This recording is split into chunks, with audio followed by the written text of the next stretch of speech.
영광을 되게 할지니라. 사도신경으로 신앙 고백하겠습니다. 나는 전능하신 아버지 하나님 천지의 창조주를 믿습니다. 나는 그의 유일하신 아들 우리 주 예수 그리스도를 믿습니다. 그는 성령으로 잉태되어 동정녀 마리아에게서 나시고 본디오 빌라도에게 고난을 받아 십자가에 못 박혀 죽으시고 장사되는 지 사흘 만에 죽은 자 가운데서 다시 살아나셨으며 하늘에 오르시어 전능하신 아버지 하나님 우편에 앉아 계시다가 거기로부터 살아있는 자와 죽은 자를 심판하러 오십니다. 나는 성령을 믿으며 거룩한 공교회와 성도의 교제와 죄를 용서받는 것과 몸의 부활과 영생을 믿습니다. 아멘. 찬송가 내주는 강한 성모 찬양하겠습니다.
예배자입니다. 찬양 율동하겠습니다.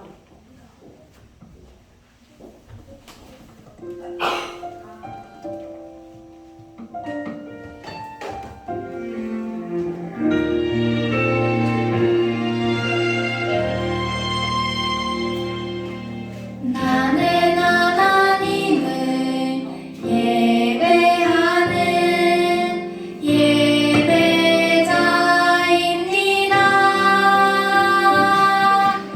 내가 서 있는 곳 어디서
감사위원 대표 기도하겠습니다.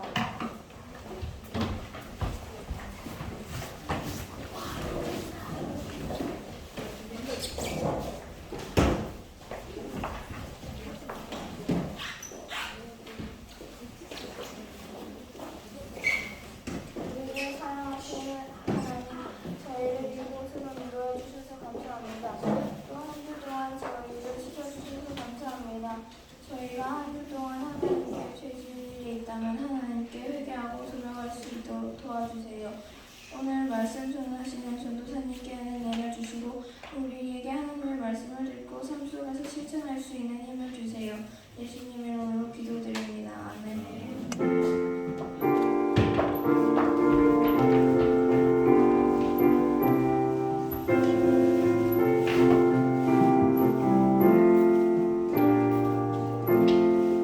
네, 감사합니다.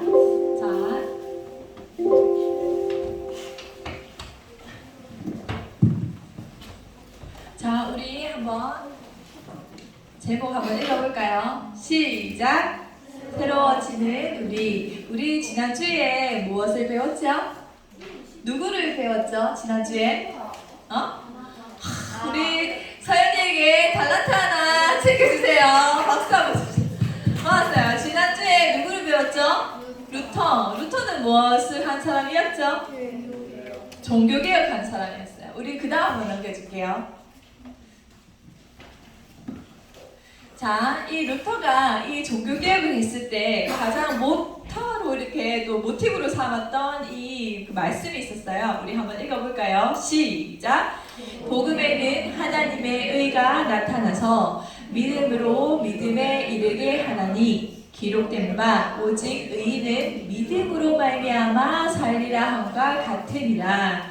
로마서 1장 17절 말씀. 아멘. 자, 오직 의인은 무엇으로 산다고 했죠?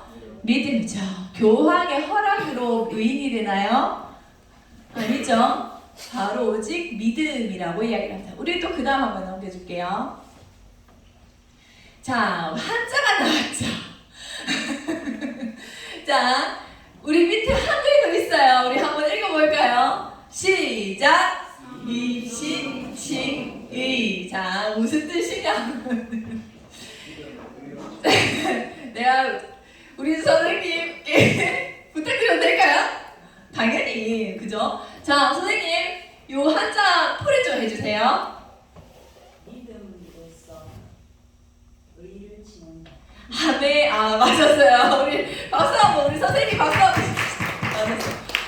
무엇으로써 할 때 이고요. 그리고 믿음, 신, 그리고 칭할, 칭, 의롭다, 의로 해서 신앙, 우리가 이제 신앙, 그러니까 신이 믿음이거든요. 믿음으로 의롭다고 칭한다 이 뜻이에요. 그래서 이게 그 당시에 루터가 누구랑 싸웠죠? 교황이랑 싸웠죠. 천주교랑 싸웠죠, 그죠? 천주교에서는 어떻게 해야 의롭다 이라고 했죠? 돈을 많이 내거나 선행을 많이 해서, 그죠? 그리고 또 다른 교리들도 많아요. 죽은 자들한테 기도를 해야 한다든지. 하여튼 그렇게 해야지만 천국에 갈 수 있다. 의롭다, 여김을 받을 수 있다. 라고 사람들을 속여서 많은 돈을 갈취를 하고, 그리고 교황은 더 높아지고, 사람들은 더 무식해지고, 그런 삶을 살아갔을 때 바로 이 루터가 성경에 당신의 말이 틀렸다라고 하면서 오직 믿음으로 우리는 의에 이른다라고 이야기를 합니다. 자, 그 다음 넘겨주세요. 그렇게 해서 바로 이 종교개혁에서 5대 강령이 세워져요. 자, 우리 매니에 한번 읽어볼까요? 시작! 오직 성경, 진리를 판단하는 최고의 권위는 교황입니까? 성경입니까? 성경이죠. 교황이 성경에 대해서 틀린 말을 하면 그게 진리입니까? 아닙니까? 아니죠. 뭐가 교황보다 더 위에 있는 건 뭐죠? 성경입니다. 최고의 권위를 가진 것이 바로 성경이에요. 그 다음에 또 읽어볼까요? 오직 은혜. 인간의 구원은 인간의 행위로 우리가 구원을 받을까요? 내가 어떤 잘못을 했을 때 그만큼 남들에게 선행을 베풀거나 돈을 많이 내거나 기도를 많이 하거나 이렇게 하면은 내가 그 구원을 받을 수 있을까요? 아니죠. 오직 누구의 은혜? 하나님의 은혜로 우리 인간은 구원을 받을 수가 있습니다. 그 다음 뭐죠? 오직 세 번째 읽어봅시다. 시작. 오직 믿음. 그것은 하나님의 은혜는 오직 믿음을 통해서 우리가 구원에 이를 수 있다는 거예요. 자, 그 다음에 뭐죠? 시작. 오직 그리스도. 그 구원의 길은 다른 사람을 통해서 가능한가요? 아니면 오직 예수님만 그 길을 안내해 주실 수가 있나요? 오직 예수님을 통해서 우리는 구원 받을 수가 있습니다. 다른 어떤 이름도 우리의 구원을 해줄 수 있는 사람은 없어요. 오직 예수님이에요. 또 마지막 읽어볼까요? 시작. 오직 하나님께 영광. 인간 창조와 구원의 목적은 오직 하나님께 영광을 돌리는 것입니다. 반대로 여러분이 구원을 받기 위해서 하나님을 믿는다면 그거는 하나님을 정말 사랑하는 겁니까? 아니면 하나님을 도구로 사용하는 겁니까? 응? 오직 내가 구원을 위해서 하나님을 믿는다면 그것은 하나님을 내가 정말 사랑하는 겁니까? 아니면 하나님을 도구로 사용하는 겁니까? 도구로 사용하는 거죠. 우리는 첫 번째로 하나님의 영광을 위해서 하나님이 기뻐하고 즐거워할 때 그 구원은 자연히 따라온다라고 이야기를 합니다. 오직 하나님께 영광. 이 세상의 모든 일들이 다 하나님께 영광을 돌리는 목적이 있다라고 이야기해요. 자, 그 다음 넘겨줄게요. 자, 저번 주에 이어서 오늘은 루터에 이어서 바로 칼빈에 대해서 배울 겁니다. 장 칼뱅이라고 해서 프랑스어로는 칼뱅이라고도 하고요. 이 사람은 아까 전에 루터는 네 글자 뭘 주장을 했죠? 이신칭의. 근데 이 칼빈은 하나님의 절대 주권을 주장을 했습니다. 루터랑 이 칼빈이랑은 한 20년 차이로 이렇게 그 개혁이 일어났어요. 루터는 그 당시에 미신적으로 부패했던 종교 개혁, 그러니까 천주교와 싸워서 개혁을 일으킨 사람이라고 이야기를 한다면 이 칼빈은 그 종교 완전히 썩은 그 천주교로 말미암아서 그 사회는 그러면은 온전할까요? 종교가 썩었는데 사회는 온전할까요? 사회도 부패할 대로 부패했던 그런 시대였어요. 그래서 이 칼빈은 이 사회를 개혁한 사람입니다. 자, 또 한번 그 다음으로 넘겨줄게요. 다시 고전을 넘겨주세요. 자, 이 칼빈은 어떤 사람이었냐 하면 딱 보기에도 굉장히 좀 날카롭게 생기지 않았어요? 그죠? 칼빈은 어릴 때부터 굉장히 천재적으로 학문에 이렇게 굉장히 잘했다라고 이야기, 공부를 굉장히 잘했대요. 천재적으로 잘했대요. 그래서 아버지가 이 칼빈에게 기대를 굉장히 많이 했다라고 이야기를 합니다. 그래서 이 칼빈은 법률을 공부했고요. 그리고 신학을 공부했습니다. 그래서 하나님은 이 칼빈에게 이 법률과 신학을 공부한 것들을 사용을 해서 바로 이 땅에 이 사회에 하나님의 이 신학이 스며들 수 있도록 이 칼빈을 세우신 거예요. 자, 그런데 이 칼빈이 성격이 좀 대담해 보여요? 아니면 좀 꼬장꼬장해 보여요? 그렇죠? 대담해 보이는 그런 얼굴은 좀 아닌 것 같죠, 그죠?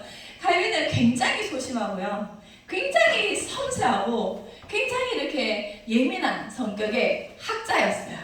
그래서 오직 책만 보고 그런 것만 좋아하는 그런 사람이었거든요.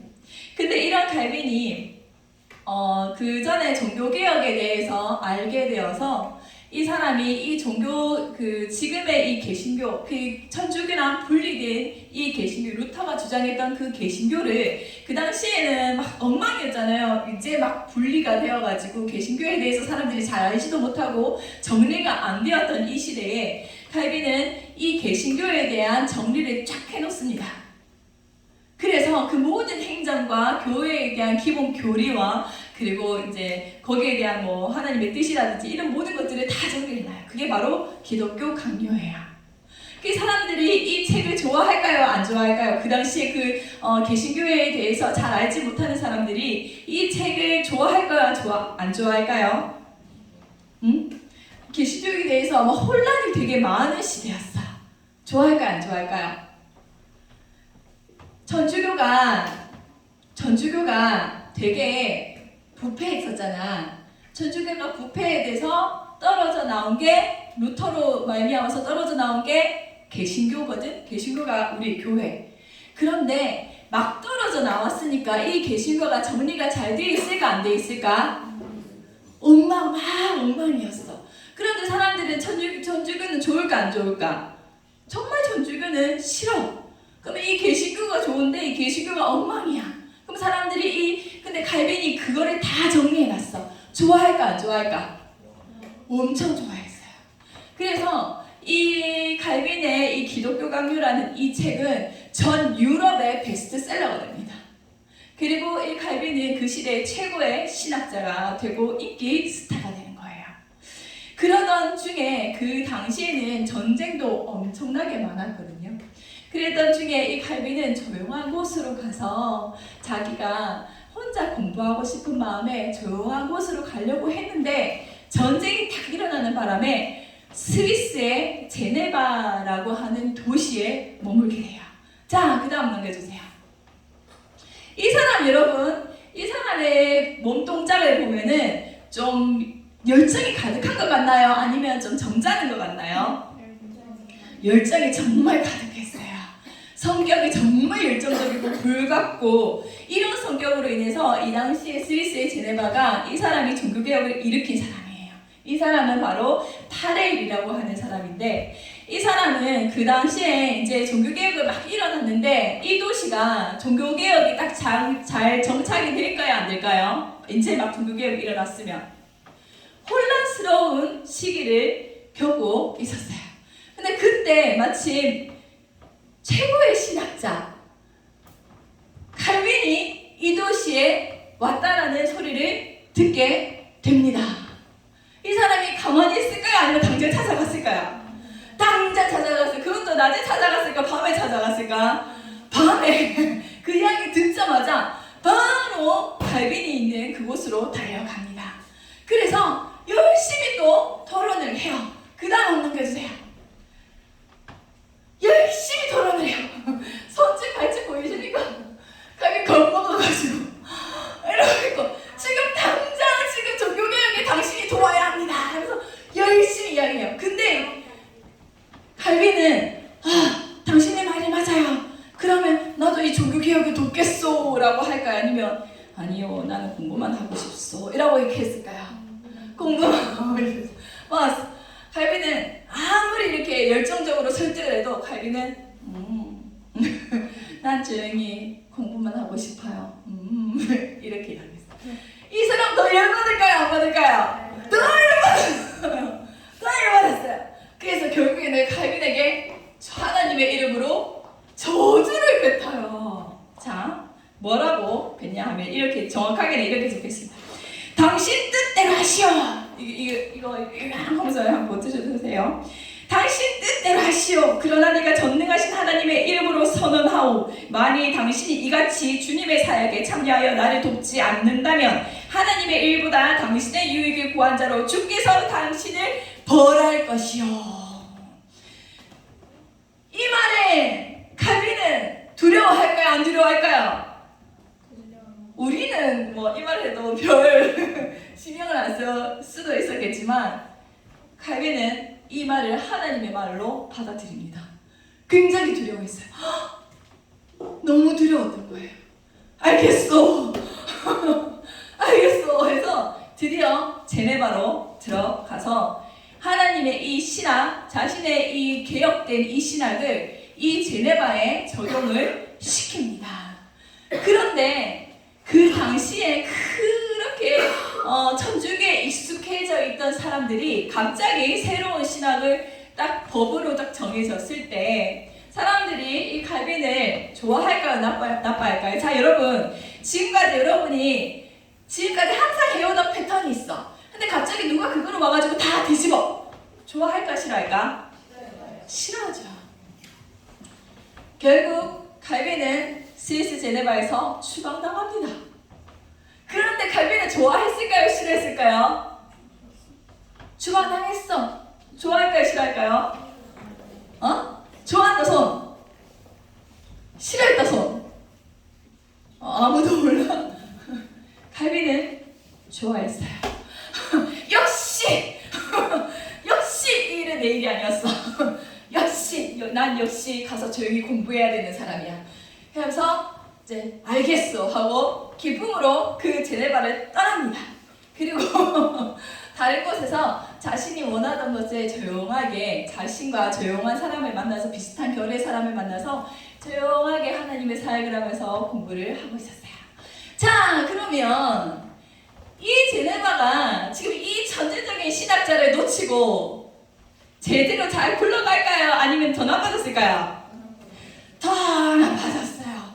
정말 심각했어요. 자, 그때 제네바의 표현하는 글을 잠깐 읽어드리겠습니다. 제네바는 무엇보다 복음적인 종교개혁 교리의 그 다음 넘겨주세요. 네, 적어놨는데. 그 다음 또 더 넘겨주세요. 더 넘겨주세요. 자, 우리 그 전 한번 넘겨주세요. 네, 알겠습니다. 자, 그래서 이 사람들이 이 제네바가 더 타락해지고 더 안 좋아진 거예요. 그래서 사람들이 3년이 지나서 다시 칼빈에게 찾아갑니다. 그러면 사람들이 칼빈에게 매달릴 거 아니에요. 그죠? 그러면 칼빈이 알겠어 하고 말을 들을까요? 거절할까요? 자기를 추방했던 사람들인데 알겠어 하고 다시 갈까요? 안 들어갈까요? 응? 다시 갈까 안 갈까? 다시 안 가겠죠? 다시 안 갔어요. 실수! No! 저번에 나를 그렇게 추방해놓고는 No! 절대 안 가! 그래서 이렇게 했어요. 그래서 이번에 제네바 사람들이 칼빈에게 뭐라고 이야기하면 그대는 어둠 속의 빛이요. 어둠 속의 빛이요. 제발 다시 돌아와줘. 이런 말을 칼빈은 엄청 매달렸어요. 삼고차려. 우리 선생님 아시죠? 그런 일들이 일어났어요. 칼빈은 너라고 했지만 제발 와주시오. 이때 아까 그 열정적인 귀여운 파리를 가만히 있을까요? 또다시 협박을 했을까요? 또다시 협박을 했어요. 너 또 말 안 들으면 너 저주 받는다. 또 협박을 했어요.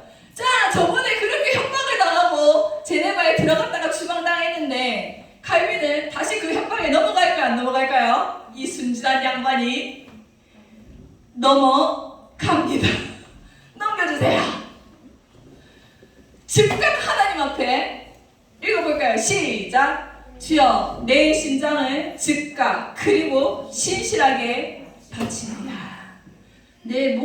그 기업팔의 그 협박이 뭐라고 그 저주가 너무 두려워서 하나님의 음성으로 들려서 이 사람이 이제는 내 심장을 맞춰서 내가 이 그 제네바에 들어가겠다라고 이야기를 합니다. 근데 약속을 했어요. 단 6개월만 있기로. 왜냐면 너무 싫었거든. 자, 그 다음 넘겨주세요.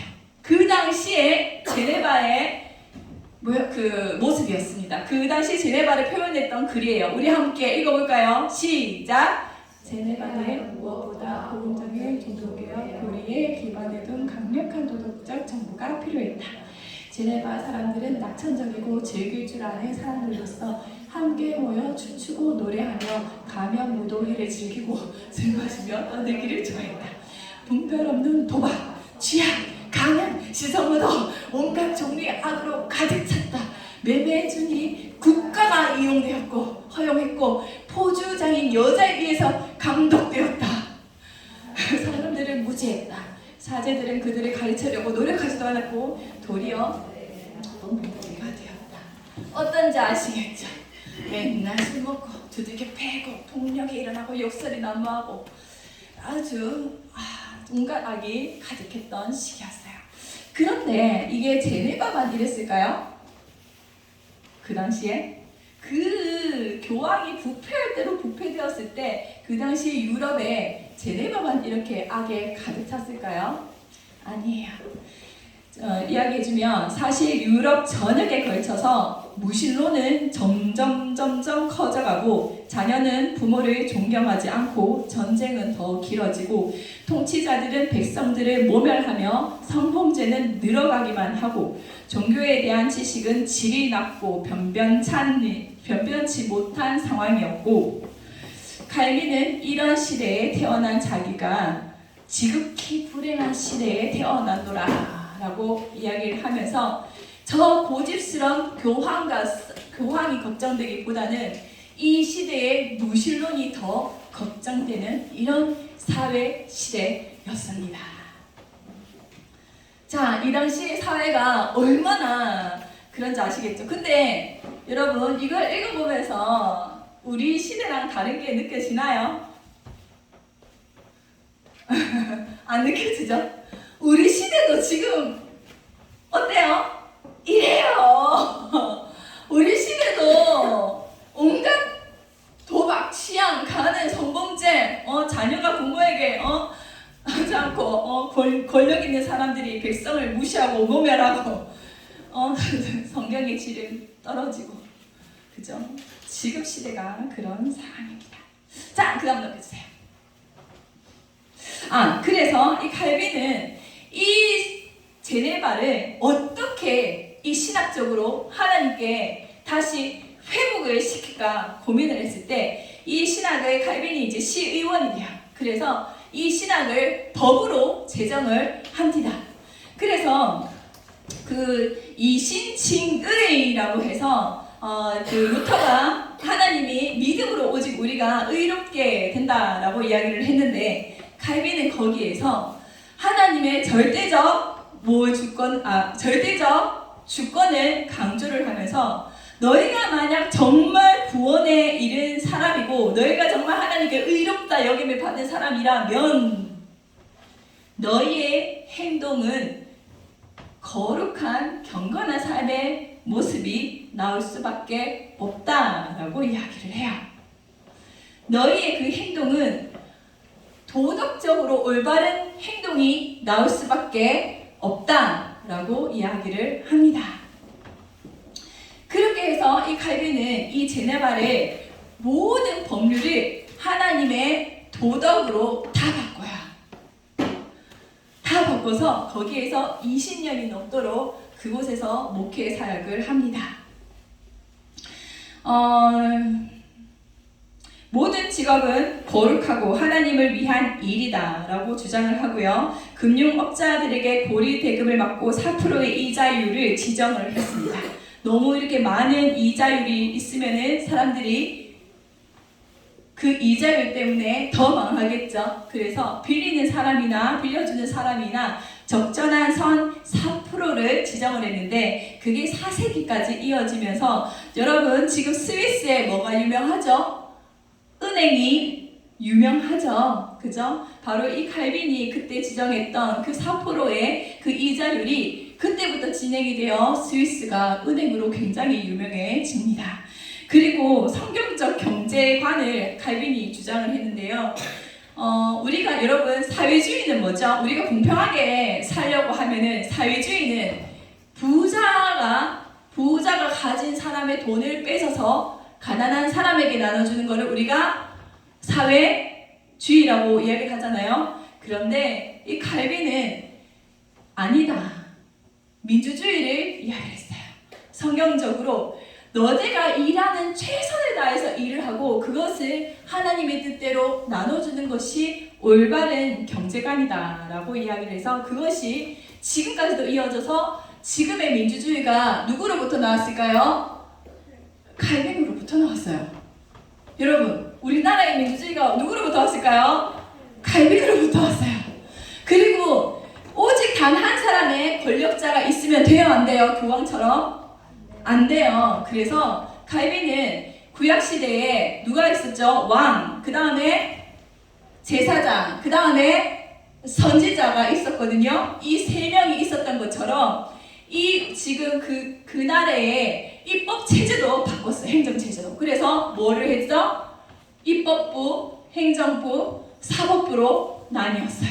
근데 이게 지금 이 상권분리 체제가 우리나라에 있죠.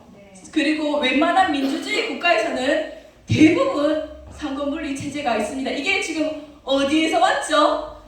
칼빈에서 왔어요. 자, 그리고 이 칼빈은 교육에도 굉장히 적극적이었습니다.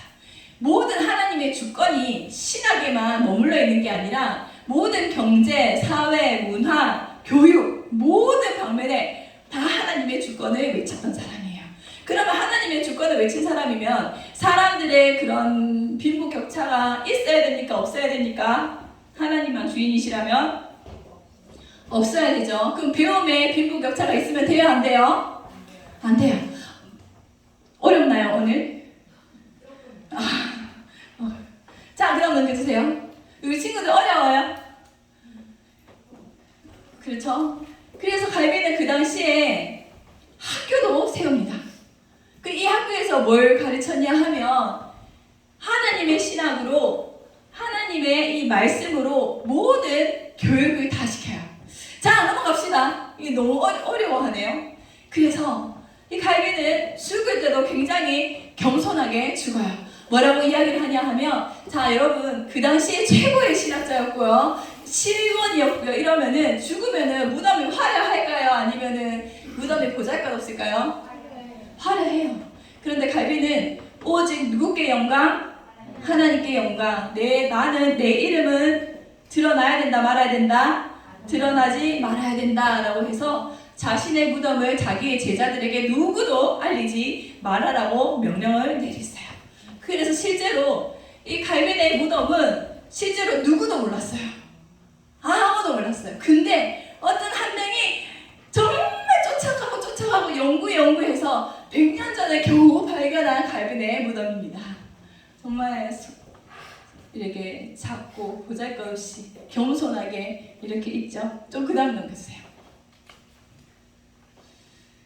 그런 다음에 그렇게 안 좋았던 악이 가득했던 이 제네바는 결국에는 어떻게 됐을까요? 좋아졌을까요? 나빠졌을까요? 이 갈빈의 목회로 좋아졌어요. 그래서 이 제네바는 뭐라고 이야기하면 다시 한번 읽어봅시다. 시작! 사도시대 이후에 이 땅에 존재했던 가장 완벽한 그리스도의 학교라고 이야기를 합니다. 자, 그 다음 넘기세요. 그래서 오늘 전사님이 지금 이렇게까지 길게 얘기한 이유가 재밌지 않나요? 너무 어렵죠? 너무 미안해요. 근데 쉽게 하려고 했는데 이렇게 한 이유가 지금 갈비는 누구와 싸워서 지금 이런 개혁을 일으켰죠? 교회입니까? 이 세상에 믿지 않는 사람들입니까? 이 세상에 믿지 않고 죄에 가득히 빠진 사람들에게 이 갈비는 개혁을 일으켰습니다.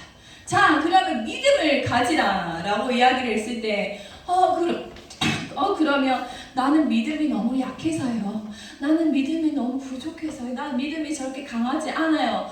라고 이야기하는 게 갈빈이 오직 하나님의 주권을 외치는 사람에게 이 말이 통할까요? 안 통할까요? 나는 믿음이 약해요. 나는 믿음이 강해요. 나는 그 사람의 주인공은 누구죠? 하나님인가요? 나인가요? 나는 믿음이 약해요. 그러면 누가 주인공이에요? 나는 믿음이 약해요.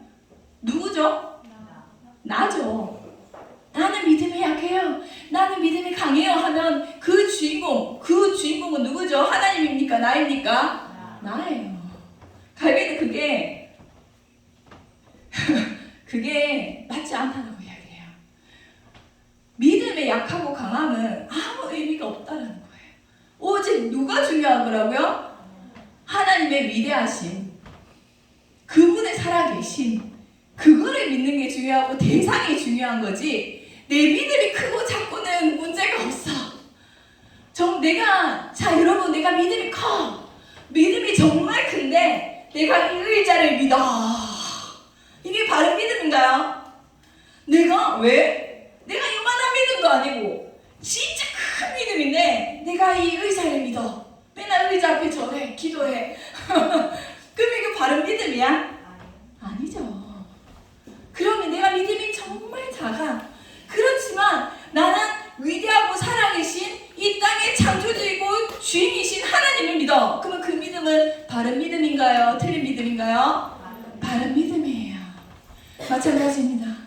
이 세상에서 여러분이 정말 하나님이 없다, 그리고 너무 이렇게 또 악이 만연한 이 시대에 살 때 여러분이 나는 믿음이 없어서 나는 저렇게 살 수 없어 라고 이야기하는 거는 잘못됐다, 아니다? 잘못된 거예요. 우리 한번 읽어볼까요? 시작! 주여 내가 믿나이다. 나의 믿음 없음을 도와주소서. 자신의 믿음 없음을 스스로 하나님께 고백하면서 하나님, 왜 누구를 보면서 나는 믿음이 없지만 누구를 믿는 믿음?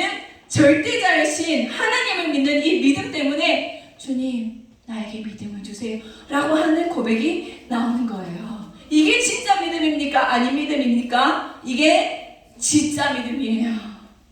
내가 저 의자를 믿고 이만한 믿음으로 맨날 기도하며 사는 거는 가짜 믿음이고, 진짜 믿음은 오직 이 땅의 주인이시고 절대적인 주권을 가진 하나님을 믿는 믿음이 진짜 믿음입니다.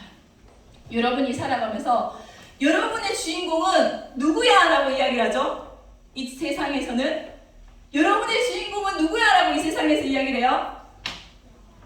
너야. 네가 네 인생의 주인공이야 라고 이야기 안 해요?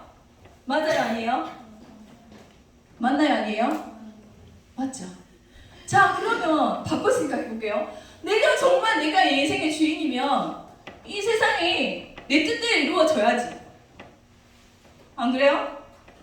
내가 정말 내 인생의 주인이면 내가 원하는 곳에 내가 태어났어야지. 내가 정말 내 인생의 주인이면 내가 잘하고 싶은 거 내가 잘할 수 있어야지. 그쵸? 그런데 정말 이 내 인생의 주인은 누구라는 거죠? 오직 하나님이라는 겁니다. 기억하시기 바랍니다.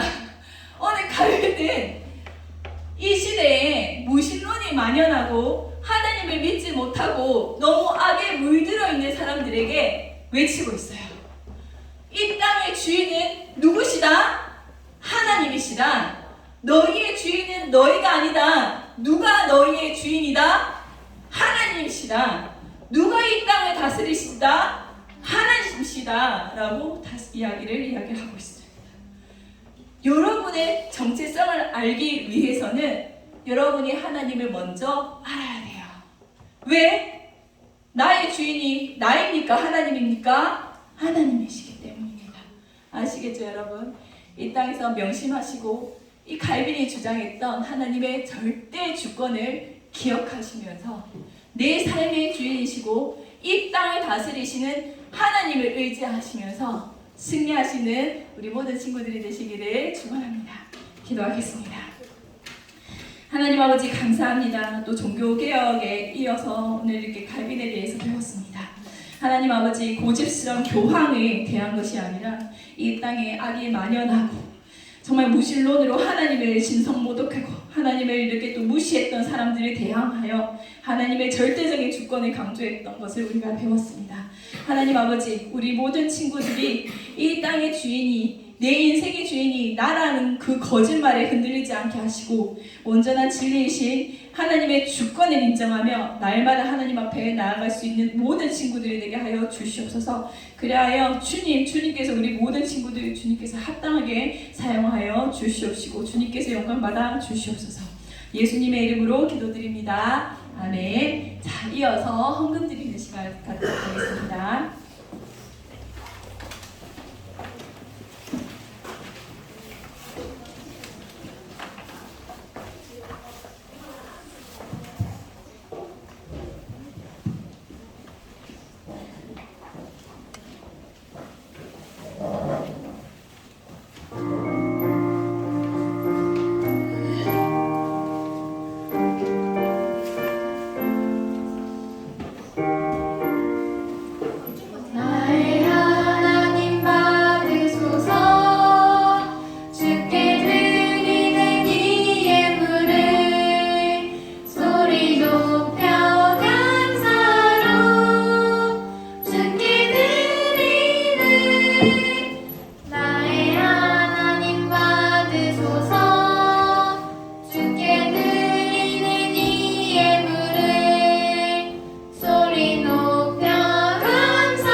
고백하며 주님 앞에 나아옵니다. 하나님 아버지, 나에게 주신 이 재물의 주인도 하나님이십니다. 하나님께 감사함으로 다시 하나님의 것을 돌려드리오니 하나님의 영광을 위하여 사용되게 간절히 기도드립니다. 하나님 아버지, 우리 모든 친구들 하나님을 인정하며 하나님을 더욱더 알아갈 수 있는 은혜를 더하시고 그로 말미암아 이 땅에서 날마다 승리하며 귀하게 또 쓰임받는 아이들로 자라게 하여 주시옵소서. 예수님의 이름으로 기도드립니다. 아멘. 자, 우리 이어서 오늘 말씀을 기억하면서 모두 일어나시고요. 페이송 부르겠습니다.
이어서 예수님이 가르쳐주신 기도로 예배를 마치겠습니다. 하늘에 계신 우리 아버지, 아버지의 이름을 거룩하게 하시며 아버지의 나라가 오게 하시며 아버지의 뜻이 하늘에서와 같이 땅에서도 이루어지게 하소서. 오늘 우리에게 일용할 양식을 주시고 우리가 우리에게 잘못한 사람을 용서하여 준 것 같이 우리 죄를 용서하여 주시고 우리를 시험에 빠지지 않게 하시고 악에서 구하소서. 나라와 권능과 영광이 영원히 아버지의 것입니다. 아멘.